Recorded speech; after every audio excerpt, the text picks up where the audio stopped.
네, 오늘 이 시간에는 크리스마스의 진정한 의미라는 제목으로 말씀을 나누려 합니다. 먼저 영상 보려고 하는데요. 만화입니다. 3분 정도 되는 만화 있고 자막이 있는데 이제 한 아이가 크리스마스의 의미를 대체 누가 알려줘요? 내게 알려줘요? 하면서 이제 이야기가 되는 건데 보고 말씀 나누겠습니다. 불 꺼주시면 감사하겠습니다.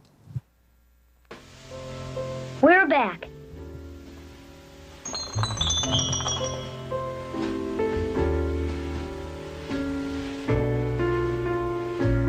Boy, are you stupid, Charlie Brown. What kind of a tree is that? You are supposed to get a good tree. Can't you even tell a good tree from a poor tree? I told you he'd goof it up. He's not the kind you can depend on to do anything right. You're hopeless, Charlie Brown. Completely hopeless. Rats. You've been dumb before, Charlie Brown, but this time you really did it. What a tree!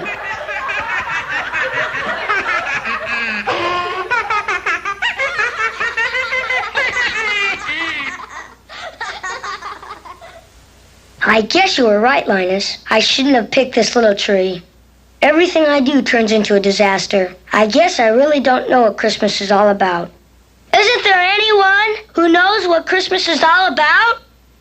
Sure, Charlie Brown. I can tell you what Christmas is all about.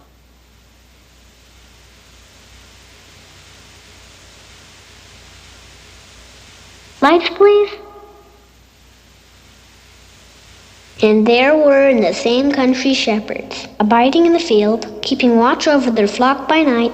And lo, the angel of the Lord came upon them. And the glory of the Lord shone round about them.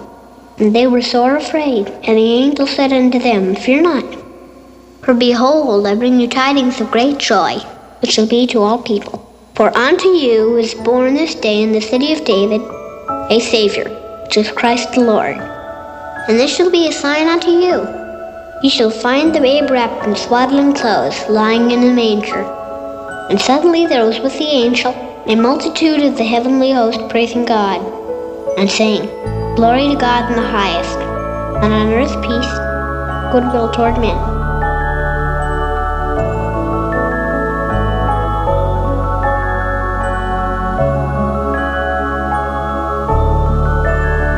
That's what Christmas is all about, Charlie Brown.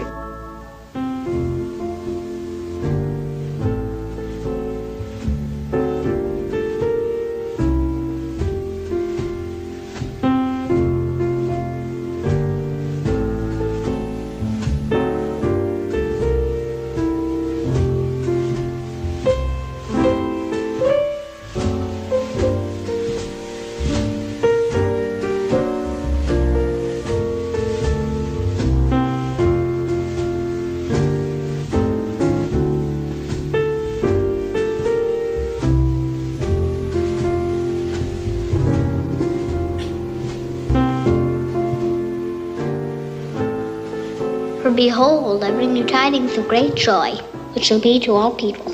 For unto you is born this day in the city of David a Savior, which is Christ the Lord. And this shall be a sign unto you. Linus is right. I won't let all this commercialism ruin my Christmas. I'll take this little tree home and decorate it, and I'll show him it really will work in our play.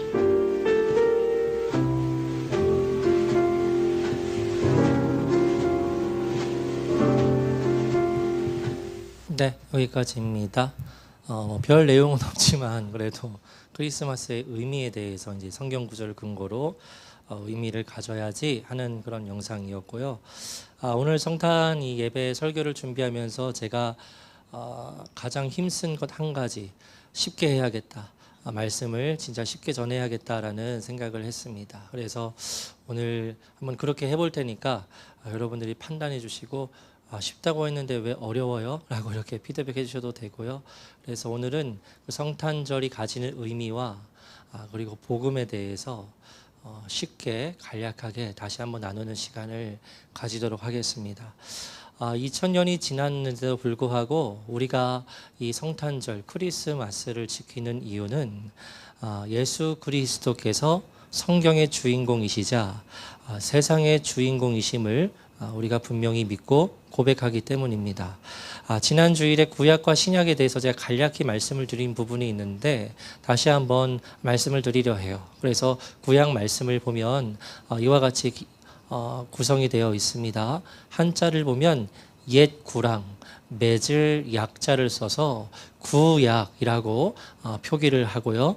그리고 영어로 올드 테스터먼트라고 표현을 합니다. 그래서 이 구약은 어떠한 의미를 가지냐 하면은 성경의 주인공이신 예수님께서 오시기 전의 스토리를 구약이라고 말합니다. 그래서 이 성경 중에 구약이 39개의 책이 있는데 그런데 이 구약이 어디에서부터 시작이 되냐면 창조에서부터 시작이 됩니다. 그래서 하나님께서 이 세상에 우리가 보이는 누리고 있는 이 모든 것들을 하나님께서 만드셨다는 이야기로 시작을 하고요. 그래서 천지창조가 첫 번째 날부터 여섯 번째 날까지 진행이 되는데 마지막 여섯 번째 날 중에서도 가장 마지막에 사람을 만드시고 인류의 역사를 이어가도록 하나님께서 하십니다. 그런데 그와 같은 좋은 일이죠. 하나님께서 세상을 만드시고 사람을 만드시고 아름다운 그런 세상을 이루게 하셨는데 그러나 그 세상이 곧바로 변질되어 버리고 타락해 버리는 일이 일어나게 되는 것은 하나님께서 만드신 이 사람이 죄를 범하는 일을 행했기 때문입니다. 그래서 이 아담이 죄를 범함으로 말미암아 하나님께서 만드신 세상에 죄가 들어오게 되었고요. 근데 죄만 들어온 것이 아니라 이 죄를 뒤따라서 무엇이 들어왔냐면 죽음, 사망이 뒤따라오게 됩니다. 그래서 여러분 성경에서는 우리가 나이가 들게 되고 시간이 지나서 죽어서 땅에 묻히게 되는 이유, 우리가 그 육체적인 죽음을 경험하게 되는 이유는 무엇 때문이라고 정의하고 있냐면 죄 때문이라고 정의하고 있어요. 아까 제가 말씀을 드렸듯이 세상에 죄가 들어올 때 그 죄에 뒤따라서 무엇이 들어왔다고요? 사망과 죽음이 뒤따라왔거든요. 그래서 우리 인간이 80년, 90년 기대 수명을 마치고 늙어서 죽게 되는 그것이 바로 인간이 가진 죄 때문이라고 성경에서 말하고 있습니다. 그래서 지난주에 우리 9절 읽어봤는데 생각하면서 천천히 한번 읽어보겠습니다. 시작.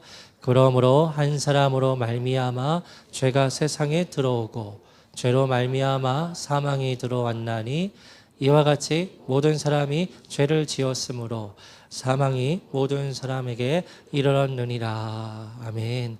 한 사람 아담이에요. 그 아담이 죄를 지음으로 말미암아 죄가 하나님께서 만드신 세상에 들어오고 뒤따라 죽음과 사망이 들어오게 되어서 이제 이 세상에 뒤틀리고 변질되게 되었는데 문제는 무엇이냐면 저 하얀색 글씨로 보면 모든 사람이 다 죄를 범하는 거예요. 하나님 앞에서.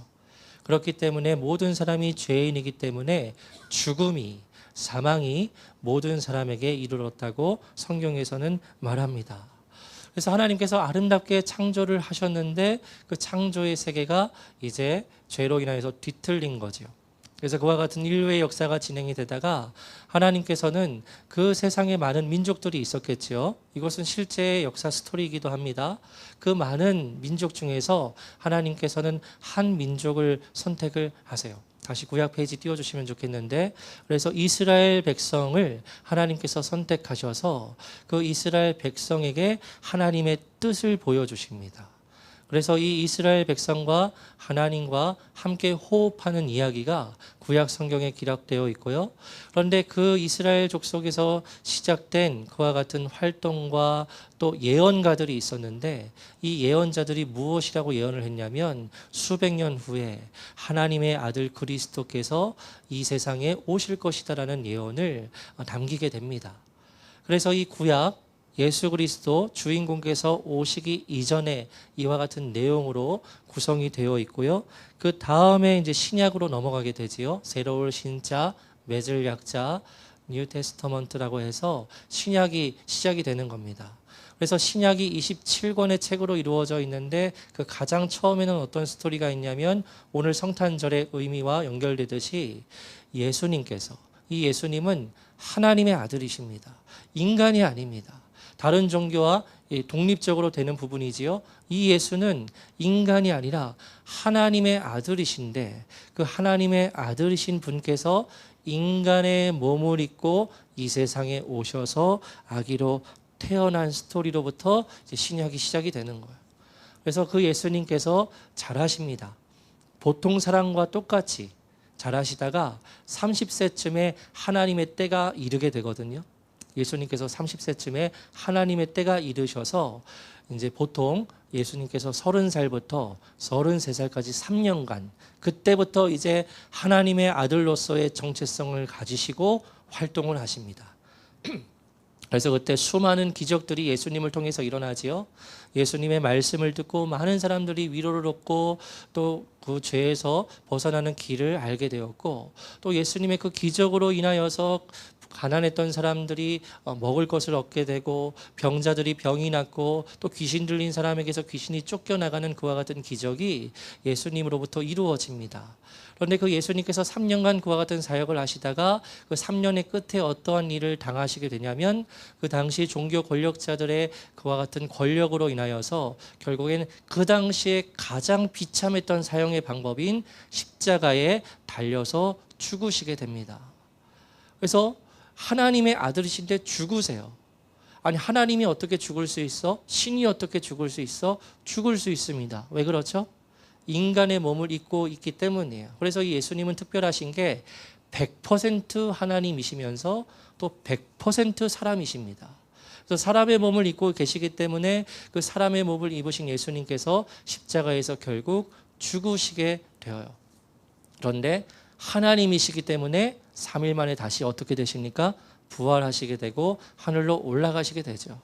그래서 예수님께서 부활하신 후에 하늘로 올라가시면서 제자들에게 다음과 같이 명령을 하시고 부탁의 말씀을 하십니다. 사도행전 1장 8절 읽겠습니다. 시작. 오직 성령이 너희에게 임하시면 너희가 권능을 받고 예루살렘과 온 유대와 사마리아와 땅끝까지 이르러 내 증인이 되리라 하시니라. 아멘.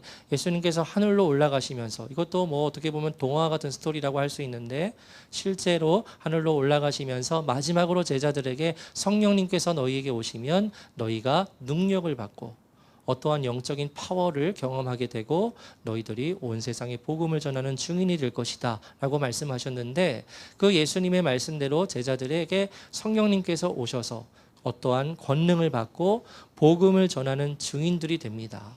그래서 그때 아시겠지만 제자 한 명이 탁 복음을 그 영적인 파워로 전하게 되면 3,000명이 예수님을 믿게 되고 막 5,000명이 예수님을 믿게 되는 일들이 일어나요.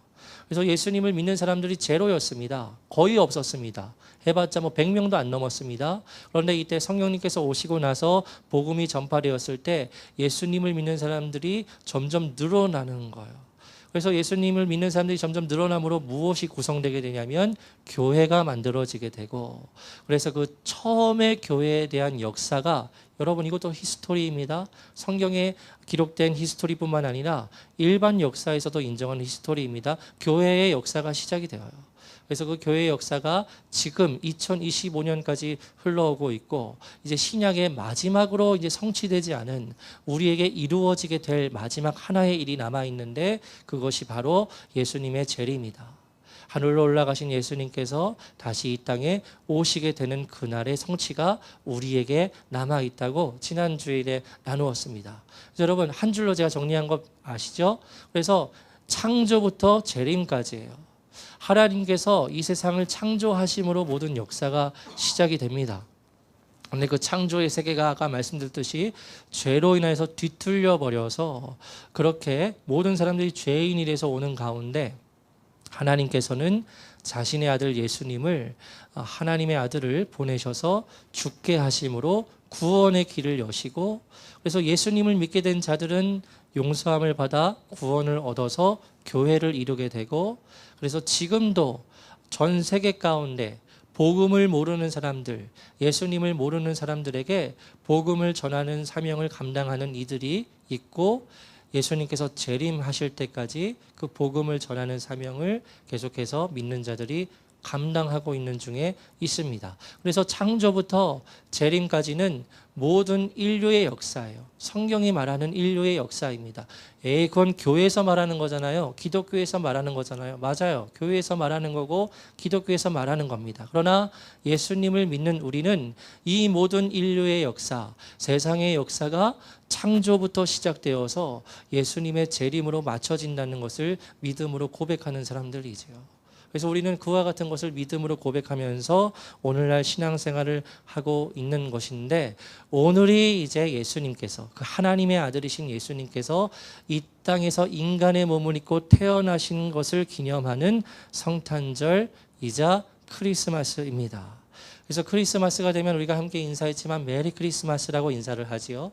근데 요즘에는 메리 크리스마스 대신에 해피 할리데이라는 그런 인사를 사용하기도 하는데, 제가 표현을 했지만 해피 할리데이라는 것은 종교적인 색채, 그 성경의 색채를 빼서 인사하자는 그와 같은 인사이고, 우리에게는 메리 크리스마스가 맞는 인사입니다. 근데 여러분, 이 메리 크리스마스라는 말이 의미하는 바가 있어요. 넘겨주시면, 메리가 기뻐하다라는 뜻이고요, 크라이스트가 그리스도를 뜻하는 단어이고, 마지막에 마스가 이제 경배하다. 그래서 천주교에서 행하는 미사의 어원이 바로 저 단어입니다. 그러니까 저 모든 의미를 합치면 어떠한 의미가 되냐면, 우리 함께 기뻐하면서 그리스도께서 태어나신 것을 경배하자라는 의미의 인사가 메리 크리스마스예요. 그래서 이 메리 크리스마스라는 인사 자체에 예수님께서 담겨 계시고 예수님께서 그리스도이심을 말하고 있는 그와 같은 인사라고 할 수 있습니다. 그러면 이 그리스도라는 말이 뜻하는 바가 무엇일까? 예수는 그 예수님 말하는 거겠지. 이 그리스도는 정확히 무엇을 말하는 거지? 이 부분이 오늘 본문의 말씀에 나와 있습니다. 오늘 본문 말씀 천천히 다시 읽어보겠습니다. 시작. 천사가 이르되 무서워하지 말라. 보라, 내가 온 백성에게 미칠 큰 기쁨의 좋은 소식을 너희에게 전하노라. 오늘 다윗의 동네에 너희를 위하여 구주가 나셨으니 곧 그리스도 주시니라. 아멘. 사진이 나오겠지만 누가복음 2장을 보면 오늘 본문의 배경인데요, 한밤중에 양을 치는 목자들이 있었습니다. 양을 돌보아야 하는 것과 같은 임무를 맡은 자들이 이 목자들이었는데, 한밤중에 양을 돌보고 있는 목자들에게 신비한 존재가 나타나는데 성경에서는 천사라고 말하고 있지요. 그래서 천사가 갑자기, 여러분 어두운 밤중에 그 당시에 가로등 있습니까? 전기불 있습니까? 달빛과 별빛밖에 없습니다. 칠흑같이 어두운 밤중에 갑자기 광채가 팍 하고 비치면서 천사가 나타나서 이제 이 목자들에게 말하는데, 이 목자들이 얼마나 시겁했을까요? 그런데 그 목자들에게 이제 천사가 말하는 겁니다. 그래서 말씀 띄워주시면, 보라, 내가 온 백성에게 미칠 큰 기쁨의 좋은 소식을 너희에게 전한다는 겁니다. 그리고 11절에 오늘 다윗의 동네에 너희를 위하여 구주가 나셨으니 곧 그리스도 주시니라, 이렇게 말합니다. 여기서 그리스도라는 단어가 나오는데요, 이 그리스도라는 말의 뜻이 무엇이냐? 바로 앞에 나오는 구주와 직접적으로 연결이 됩니다. 그리고 이 구주라는 말은 두 가지 말이 합쳐진 단어입니다. 구원자와 주인이에요. 그러니까 그리스도는 어떠한 존재입니까? 어떤 대상들의 구원자가 되시는 존재이면서 동시에 어떤 대상들의 주인이 되시는 분이다. 그분이 바로 그리스도이시다. 그런데 이 그리스도라는 호칭이 누구에게 붙여져 사용됩니까? 예수죠. 그러니까 예수 그리스도라는 말은 이 예수 그리스도께서 어떤 대상들의 구원자가 되신다는 말이고, 동시에 어떤 대상들의 주인이 되신다는 말입니다. 그게 그리스도라는 말의 뜻이에요. 그러면 예수님께서 먼저 구원자가 되신다는 말은 무엇입니까? 아까 제가 간략히 말씀드렸지만 이 세상의 모든 사람들은 죄를 지으면서 살아갑니다. 근데 여기서 말하는 죄가요, 그 법의 테두리에서 말하는 죄가 아니죠. 살인이나 강도나 도둑질을 했다던가 그와 같은 것 죄지요. 근데 성경에서 말하는 죄는 그와 같은 행동을 지어서 말하는 죄를 의미하는 것이 아니라, 여러분 생각과 마음의 영역에서 살아 움직이는 것들이 죄라고 그렇게 말하고 있습니다. 마음의 영역에서 움직이는 것들이 죄라고 이미 말하고 있어요. 그래서 한 번은 예수님께서 이 죄의 영역에 대해서 자세하게 말씀을 하신 적이 있는데 우리 생각하면서 천천히 읽어보겠습니다. 2절입니다. 시작.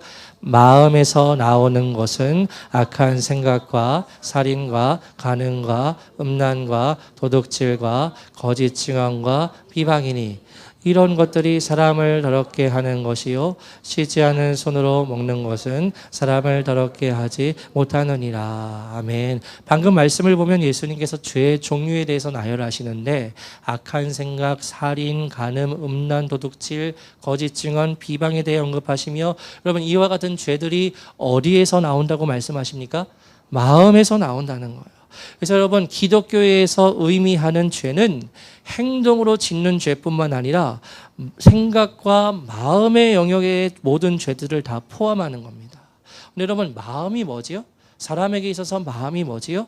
사람을 구성하는 존재의 핵심입니다. 중심입니다. 그런데 그 마음의 중심에 뭐가 존재한다는 거예요? 이미 죄가 존재한다는 거죠. 이 인간의 마음이 죄로 물들어 버렸다는 것이 성경의 이야기입니다. 그래서 그 마음 안에 있는 죄가 죄의 생각과 그 죄의 모든 것들이 이미 사람을 더럽게 만든다고 예수님께서 말씀을 하시는 거죠. 그래서 이 세상의 모든 사람들은 다 죄인일 수밖에 없습니다.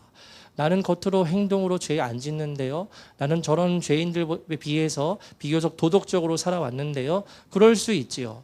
죄의 총량이 사람마다 다를 수 있습니다. 나는 정말 태어나면서 큰 죄 한 번 안 짓고 사람 미워해 본 적도 별로 없고 그와 같은 도덕적인 삶을 비교적 선한 삶을 살아올 수도 있습니다. 그러나 그것은 행위의 영역에서 그런 것이지 내 생각과 마음의 영역에서 죄를 한 번도 안 지었다고요?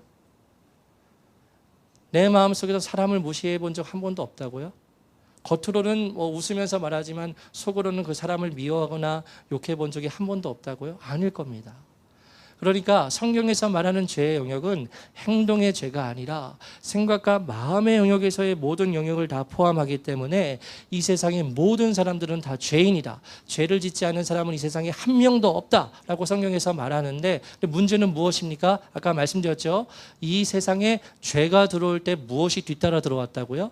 죽음과 사망이 뒤따라 옵니다. 그래서 이 세상의 모든 죄인들은 죽음과 사망을 경험할 수밖에 없는데 아까도 말씀드렸듯이 인간이 시간이 흐르고 나이가 차서 결국 기대 수명을 마치고 죽게 되는 이유는 땅에 묻히게 되는 이유는 인간이 가진 죄 때문이다.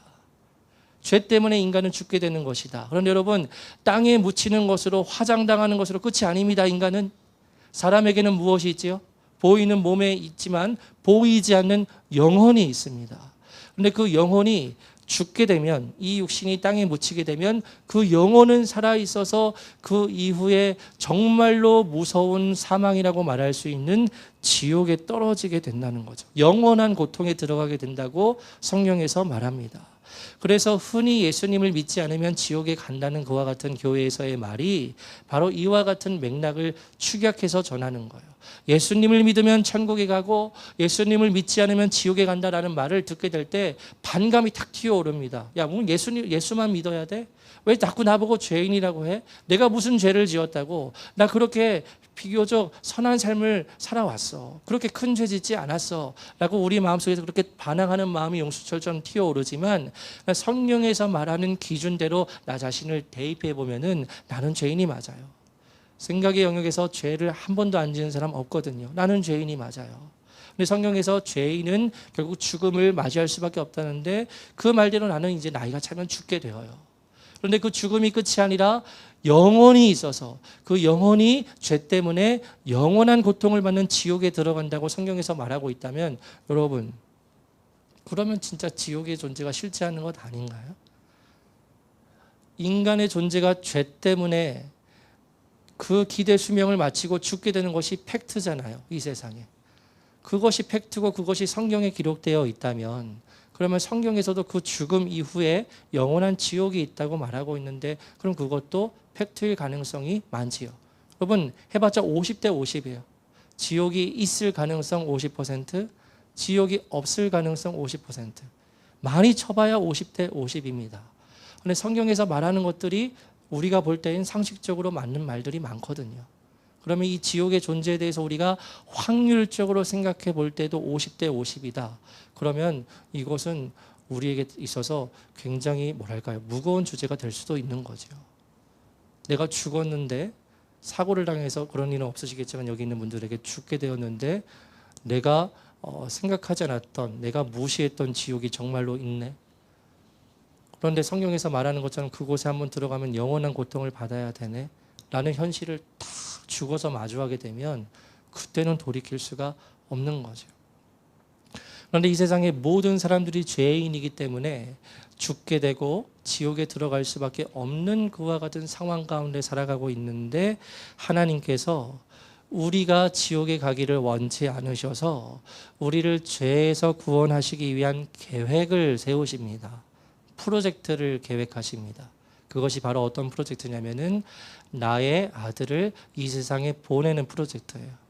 나의 아들이면 예수님이신데 나의 아들, 여러분 하나님의 아들은 뭐지요? 사람입니까? 하나님입니까? 하나님이에요. 하나님이신 그 예수 그분께서 하나님의 보내심을 받아 이 땅에 오셔서 여러분 이 하나님의 아들은 죄가 있습니까? 없습니까? 없어요. 말씀드렸듯이 사람은 모두 다 죄인입니다. 그런데 이 예수는 그냥 사람이 아니라 하나님의 아들이십니다. 그렇기 때문에 이분은 죄가 없는 존재입니다.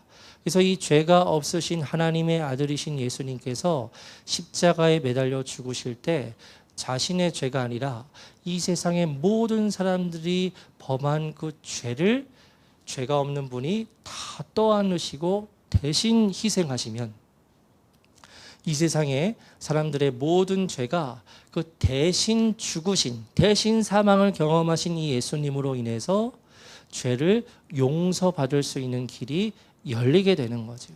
그래서 예수님께서 죽으셨다가 다시 하나님의 아들로서 부활하셨을 때, 그래서 그와 같은 사실을 정말로 믿게 되고 예수님을 그리스도로 고백하게 되는 모든 사람들은 죄를 용서받게 되고 그 두려운 지옥에 가지 않을 수 있게 되는 겁니다. 바로 이것이 하나님께서 이 세상을 위해서 그 큰 사랑으로 세우신 하나의 계획이자 아주 위대한 프로젝트였습니다.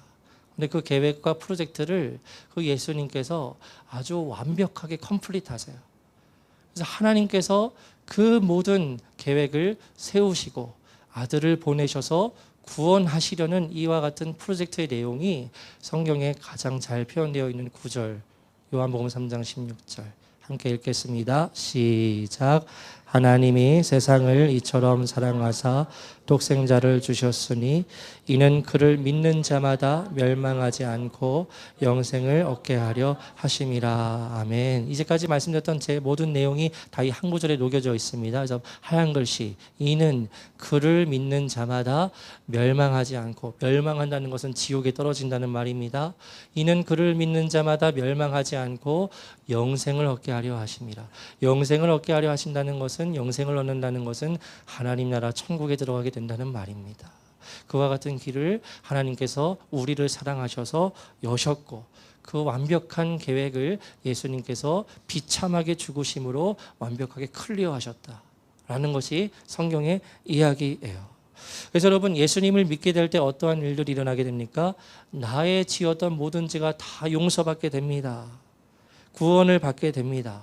그러면 여러분 그와 같은 놀라운 은혜를 얻게 된 사람들은 이제 나의 남은 생애를 나 자신을 위해서 살아가게 되는 것이 아니라 예수님을 위해 살아가게 되는 거죠. 왜냐하면 나를 위해 자신의 목숨을 희생하신 그분이 나의 구원자이자 나의 주인이 되신다는 믿음을 가지고 살아가게 되기 때문입니다. 그래서 아까 그리스도라는 말이 두 가지 의미가 있다고 했지요. 하나는 구원자이요, 하나는 주인입니다.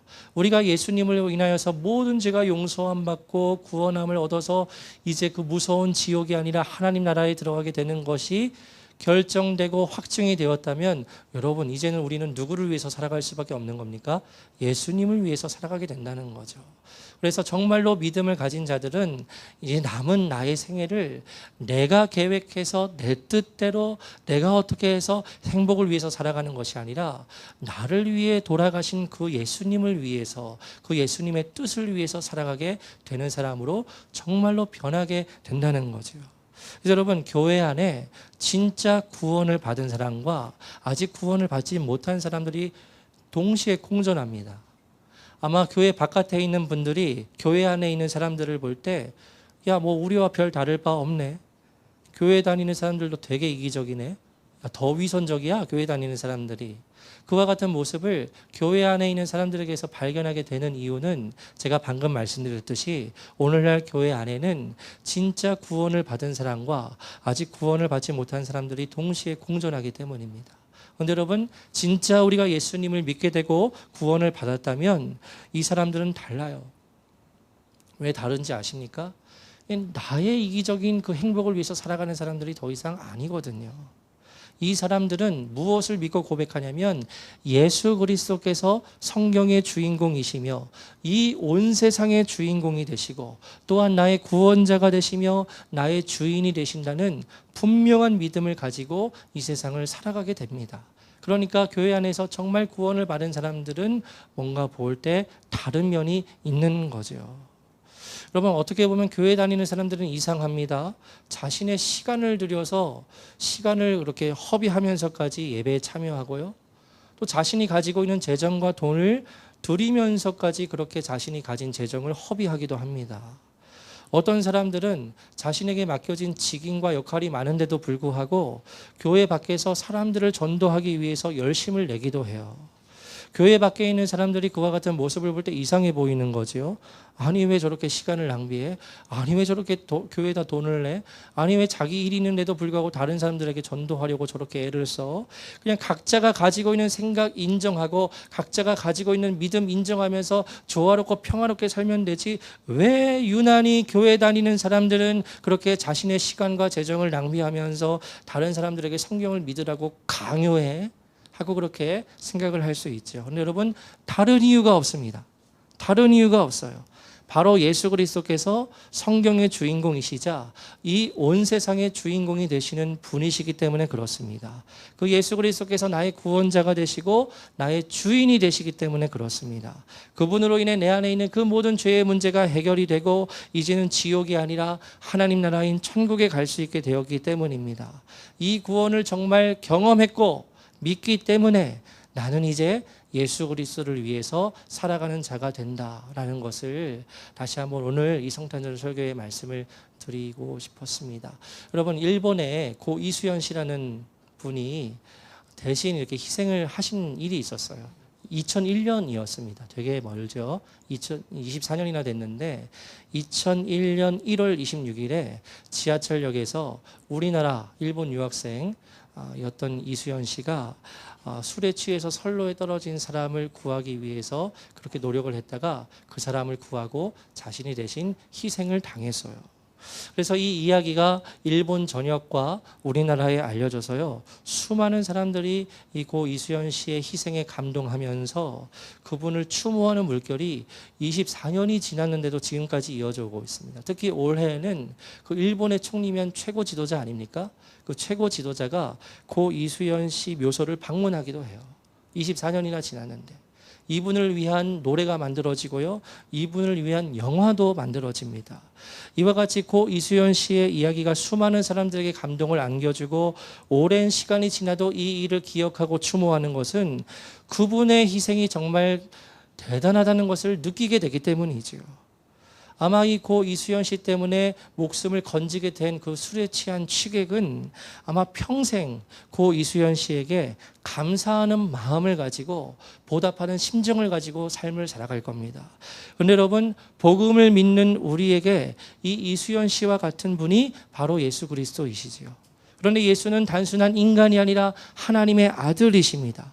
우리와 본체가 다른 하나님의 아들이신 그분께서 죄를 짓고 지옥에 갈 수밖에 없는 비참한 우리를 구원하시기 위해 이 땅에 인간의 몸을 입고 오셔서 우리를 위해 대신 죽으시기 위해 태어나신 날이 바로 오늘 성탄절 크리스마스예요.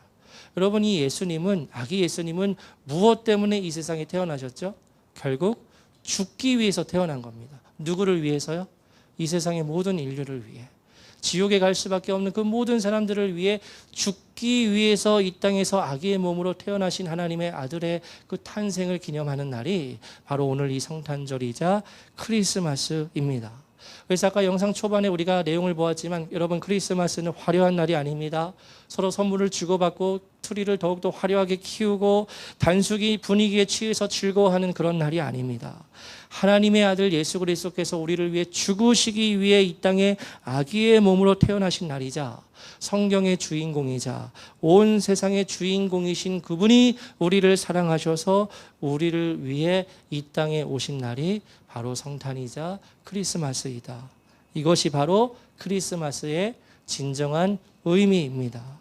그래서 이 성탄절에 우리가 함께 예배하면서 다시금 그 의미를 굳게 새기는 것은 메리 크리스마스라는 인사처럼 우리가 함께 기뻐하면서 그 예수님께서 이 땅에 오신 것을 경배하는 것과 그리고 그와 동시에 결단해야 하는 것은 우리의 구원자이시자 그리고 우리의 주인 되시는 예수님을 잊지 않고 그분을 위해 살아가겠다는 믿음의 결단일 줄 믿습니다.